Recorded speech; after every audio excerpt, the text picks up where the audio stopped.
বিশ্বনাথৰ মাজুলীগড় চাহ বাগিচাৰ শ্ৰমিক পৰিয়ালৰ বাবে প্ৰস্তাৱিত ভূমি বন্দোবস্তিৰ প্ৰপত্ৰ প্ৰদানৰ অনুষ্ঠান। অসম চৰকাৰে চাহ শ্ৰমিকসকলৰ দীৰ্ঘদিনীয়া দাবী ভূমিপট্টা প্ৰদানক লৈ বিজেপি নেতৃত্বাধীন চৰকাৰে গ্ৰহণ কৰে এক যুগান্তকাৰী পদক্ষেপ। 200 বছৰীয়া ইতিহাসত প্ৰথমবাৰৰ চাহ শ্ৰমিকসকলক চৰকাৰে প্ৰদান কৰিব ভূমিপট্টা। ইয়াৰে প্ৰথম পৰ্যায়ৰ অংশস্বৰূপে ভূমি বন্দোবস্তিৰ প্ৰপত্ৰ প্ৰদানৰ বাবে মাজুলীগড় চাহ বাগিচাত আয়োজন কৰা হয় প্ৰস্তাৱিত ভূমি বন্দোবস্তি প্ৰপত্ৰ প্ৰদানৰ অনুষ্ঠান।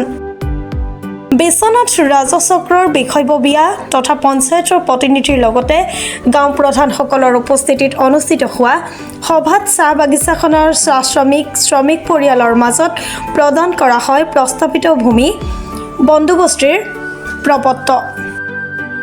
প্ৰপত্ৰ লাভ কৰি চাহ শ্ৰমিকসকল যথেষ্ট আনন্দিত। চাহ বাগিচাৰ শ্ৰমিকসকলৰ মাজত ভূমিপট্টা প্ৰদানৰ পদক্ষেপ লোৱাৰ বাবে মুখ্যমন্ত্ৰী ডক্টৰ হিমন্ত বিশ্ব শৰ্মালৈ ধন্যবাদ আৰু কৃতজ্ঞতা জ্ঞাপন কৰে ৰাইজে। সৰ্বপ্ৰথমতে মই আমাৰ মিডিয়া কৰ্মকৰ্তাসকলক মই ধন্যবাদ জ্ঞাপন কৰিছোঁ। আজি সঁচাকৈ ক'ব গ'লে আমাৰ চাহ শ্ৰমিকৰ বহুত ডাঙৰ পবিত্ৰ অনুষ্ঠান। আজি আমি চাহ শ্ৰমিকে 200 বছৰ পাৰ হৈ গ'ল, কিন্তু এনেকুৱা অধিকাৰ আমি পোৱা নাছিলোঁ। অসমত মাননীয় মুখ্যমন্ত্ৰী ডক্টৰ হিমন্ত বিশ্ব শৰ্মাৰ বলিষ্ঠ নেতৃত্ব আজি চাহ বাগিচাৰ ৰাইজে এই আমাৰ যি মাটি আমি পাবৰ কাৰণে এটা প্ৰচেষ্টা হাতত লৈছে আৰু আজি তেখেতে যি ফৰ্ম দিব এই ফৰ্ম আমি লৈ পেলাই আমি এপ্লাই কৰি কিন্তু সঁচাকৈ আজি গৌৰৱৰ কথা যে আমি বহুত বছৰ আজি 200 বছৰ পাৰ হৈ গ'ল, কিন্তু বহুত গভৰ্ণমেণ্টে আহি পেলাই আমাক ঠগি আছিলে, ভোটৰ আলোখাত দি পেলাই আমাৰ ভোট বেংক হিচাপে ব্যৱহাৰ কৰিছিলে। কিন্তু হিমন্ত বিশ্ব শৰ্মা নেতৃত্বত যি মিত্ৰজোঁট চৰকাৰ হ'ল, আজি বাগিচা অঞ্চলত যি উন্নতিৰ ধাৰা আগবঢ়াইছে সেইলৈ আমি অসম চাহ মজদুৰ সংঘৰ তৰফৰ পৰা আমি আন্তৰিক ধন্যবাদ জ্ঞাপন কৰিছোঁ।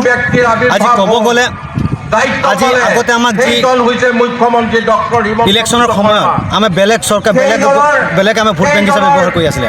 আজি আমি চাহ শ্ৰমিক হিচাপে আমাৰ যি তেখেতে অহাৰ পিছত আমাৰ চাহ শ্ৰমিকৰ দৰমহা বৃদ্ধি হ'ল। তেখেতে অহাৰ পাছত আমি বাগিচা ৰাইজে আজি 5 লাখ টকীয়া আমি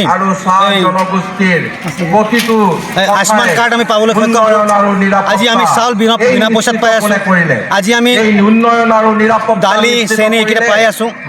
আৰু তেখেতে যি পদক্ষেপ লৈছে বাগিচা অঞ্চলত ৰাস্তা ঘাটৰ দলং নিৰ্মাণৰ পৰা আদি কৰি চিকিৎসাৰ ক্ষেত্ৰত হওক, চাহ জনগোষ্ঠী ছাত্ৰ ছাত্ৰী পঢ়াৰ ক্ষেত্ৰত হওক, আজি 3% আজি ৰিজাৰ্ভেশ্যন কৰাৰ কাৰণে আমাৰ চাহ শ্ৰমিক ৰাইজৰ আজি সন্তান আজি চাকৰি পাবৰ কাৰণে 1 পইচা নিদিয়াকৈ আজি চাকৰি পাবৰ কাৰণে সক্ষম হৈছে।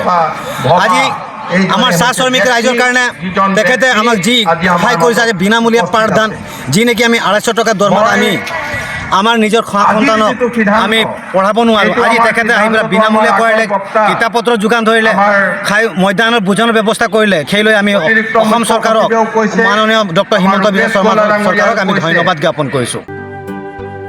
বিশ্বনাথৰ পৰা ৰমেশ চন্দ্ৰ চৰণৰ ৰিপৰ্ট, প্ৰাতঃ টাইম ডিজিটেল।